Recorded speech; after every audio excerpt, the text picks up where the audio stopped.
Bonjour la famille, j'espère que vous allez super bien. Ici c'est Abdouraouf Atarmla, ingénieur logiciel. Et aujourd'hui dans ce tutoriel, nous allons voir comment créer une API RESTful avec Node.js, une API d'authentification bien sûr. Alors, dans ce tutoriel, nous allons déjà voir comment la création de compte se fait. Et pour cela, on va non seulement mettre un formulaire à disposition et on va également ajouter un fichier afin de voir ici également comment on peut uploader un fichier avec Node.js. Donc, une fois que la personne est inscrite, il recevra un OTP qui lui permettra de confirmer son adresse mail. Donc, pour cela, on va avoir également la fonctionnalité de génération d'OTP, d'envoi de mail et de vérification de mail. Donc, une fois qu'une personne est correctement inscrite et son compte est vérifié, il va pouvoir se connecter. Et on a protégé tout ça avec un accès et un refresh token afin de pouvoir permettre une connexion. Donc une fois que l'utilisateur est connecté, il est sauvegardé dans un cache serveur en utilisant Redis. Et enfin, on verra également comment se passe le forgot et le reset password. Bien sûr, la base de données qu'on utilisera dans ce tutoriel sera du MongoDB. Donc, si vous êtes prêt à découvrir toutes ces technologies et en apprendre plus sur comment fonctionne le flux d'authentification, n'hésitez pas à continuer cette vidéo. Déjà, je vais vous montrer ce que donne le résultat final. J'ai créé une petite collection Postman afin qu'on voit ce que ça donne. Donc, je vous montre ça vite fait. Donc, ça, c'est la collection. Je vais déjà clear response ici. Déjà, ici, on voit un register user, verify account, login, protected page. J'explique en gros ce que ça fait. Déjà, le register user, c'est pour que l'utilisateur puisse s'enregistrer. Donc, ça crée un utilisateur et une fois qu'un utilisateur est créé, il doit vérifier son compte avant de pouvoir se connecter. Donc, c'est un peu un process, c'est un peu normal. Donc, une fois qu'il vérifie son compte, il va se connecter et il va essayer d'accéder à une page qui est protégée. Déjà, on va essayer d'accéder à une page qui est protégée en n'étant pas connecté pour voir ce que ça va donner d'abord et puis après on va se connecter et également voir ce que ça va donner. Donc déjà, ici on dit, après voilà, on a un refresh token, c'est une route également qui nous permet, une fois que le access token est expiré, de pouvoir redemander un nouvel access token. Donc c'est important pour automatiser le process de connexion.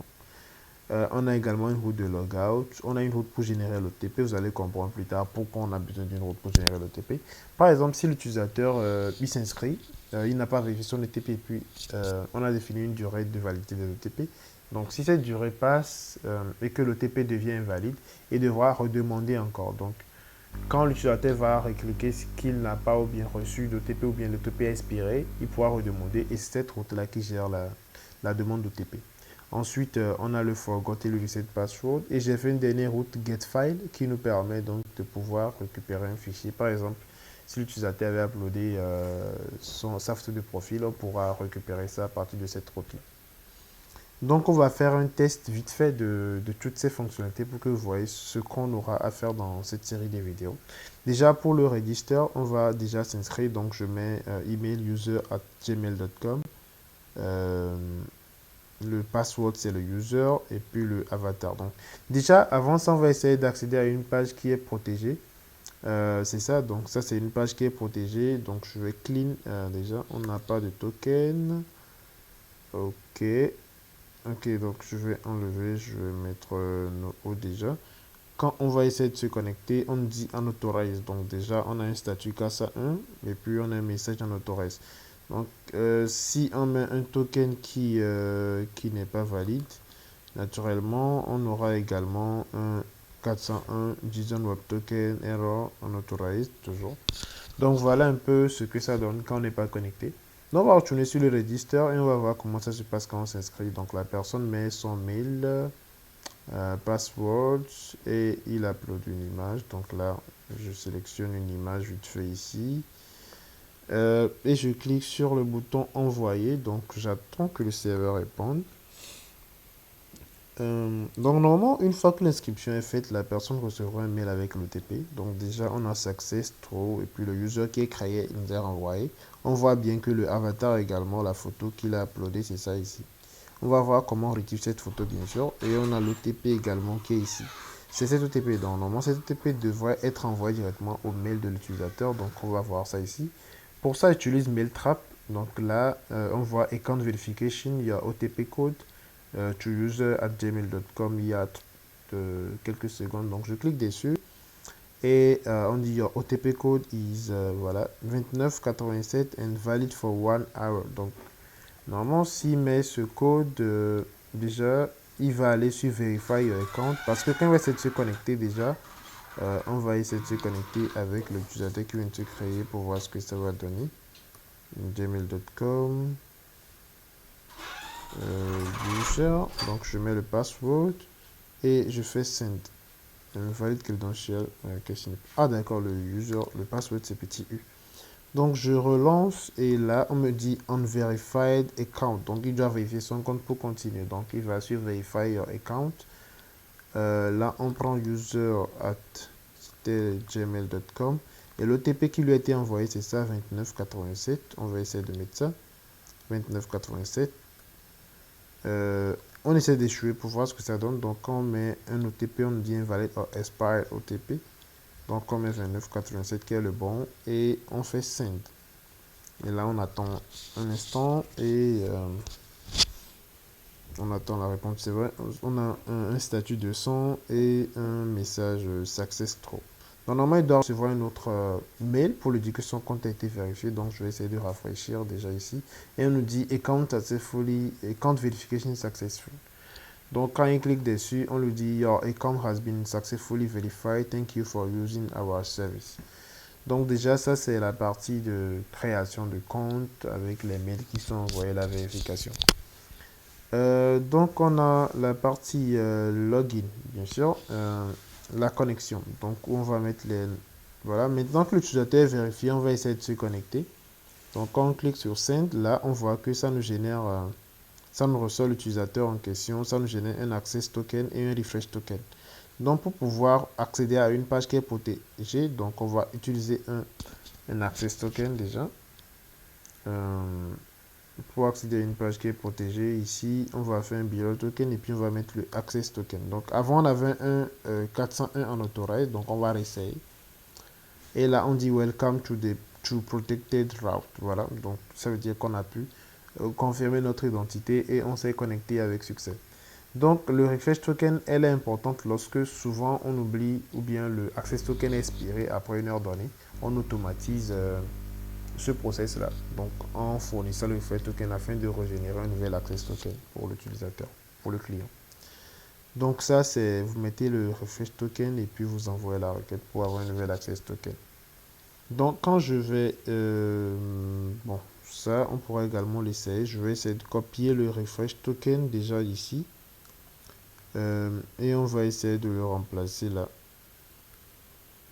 voilà, et on va faire un send pour avoir, voilà, vous voyez que ça me retourne un nouvel access token. Voilà. Donc si par exemple je mets un token qui est erroné, vous allez voir on me dit unauthorized. Donc voilà, ça c'est un token erroné. Maintenant, la route logout, elle nous permet de se déconnecter du serveur. Donc déjà, quand la personne met, on va prendre le token, le refresh token qu'on avait pris déjà ici. Je pense que c'était ici. Voilà, je vais recopier ce refresh token et on va l'utiliser pour se déconnecter du serveur. Donc quand on fait send, ça me dit unauthorized. Let me check again. Ok, je vais recopier ça pour m'assurer que c'est bien ça que je copie pour ne pas faire d'erreur là. Je colle logout, toujours en authorized. Pourquoi? Ok, d'accord. Quand la personne a fait un refresh, oui, quand la personne a fait un refresh token, tout de suite, normalement, on lui a généré un autre refresh token. Donc, voilà. Il ne peut pas utiliser l'ancien refresh token qui avait été généré. Ok.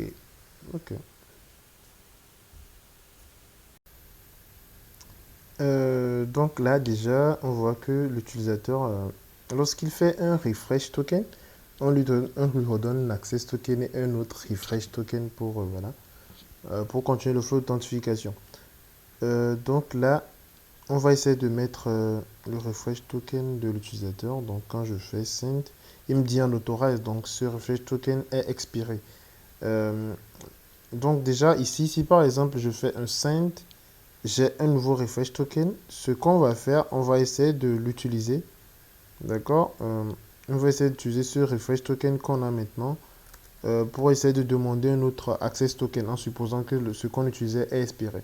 Donc on donne de nouveaux access tokens.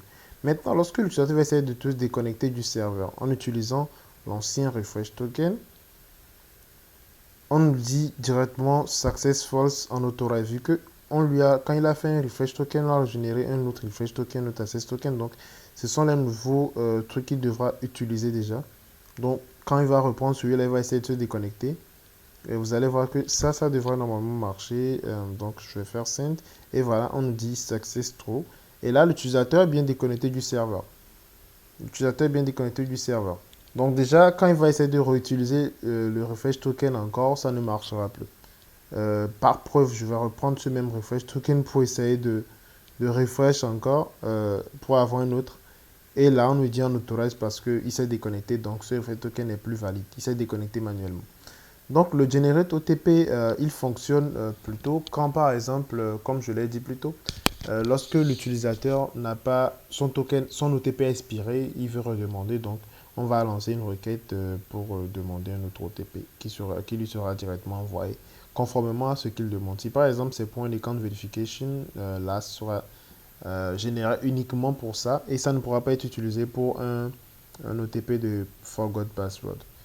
Donc voilà un peu comment ça se passe. Déjà pour le forgot password, on verra ça également, ça c'est implémenté. Quand l'utilisateur entre un mail, vous envoyez. Maman un mail lui a envoyé de mot de passe oublié. Donc on va essayer ça vite fait ici. On va voir comment ça se passe en réalité. Donc déjà, j'utilise user at gmail at gmail.com. Ouais, voilà, user at gmail.com. Et pour voilà, donc ça c'est l'utilisateur qu'on avait créé. On va essayer de faire le send. Donc l'utilisateur, sachant qu'avant on l'avait créé avec un password user. Donc, on va déjà voir ici quand on fait forgot password, on a un retour status code 200 et un message success. Donc normalement il doit recevoir un mail avec l'OTP. L'OTP pour voilà forgot password. Donc ici c'était account verification, maintenant c'est forgot password. Quand on clique dessus, on nous dit your OTP code is yeah. Donc quand on copie ça, maintenant on va reset le password. Donc là déjà quand il va dans le reset password, on lui demande son mail. Donc il remet le mail déjà ici. Il met le OTP et puis il met son nouveau password. Donc ici on peut mettre test comme password déjà. Et quand on fait un send, on voit ça nous donne également statut code 200 avec CSS3. Donc avec ça, on va essayer de se connecter. Quand on va essayer avec les anciens identifiants de l'utilisateur, c'est-à-dire user et puis user, on nous dit identifiant invalid credentials. Donc on va essayer avec test maintenant. On fait un send et on voit que maintenant il est connecté avec user exception. On lui génère un access token et un refresh token. En gros, voilà ce qu'on va essayer de faire. Pour la partie image, déjà, on va voir ce que l'image donne. Donc, je prends l'avatar de l'utilisateur pour voir le get file. Donc, ici, il suffit de mettre upload slash l'image, le nom de l'image. Déjà, on fait un send. Et normalement, on devrait avoir, voilà, c'est l'image qui a été téléchargée du serveur. Voilà. C'est ça que vous voyez ici. Donc, j'ai fait une petite capture d'écran de ce qu'on fera. Donc, c'est ça que j'ai réuploadé. Donc voilà, si ça vous intéresse, abonnez-vous et puis let's go.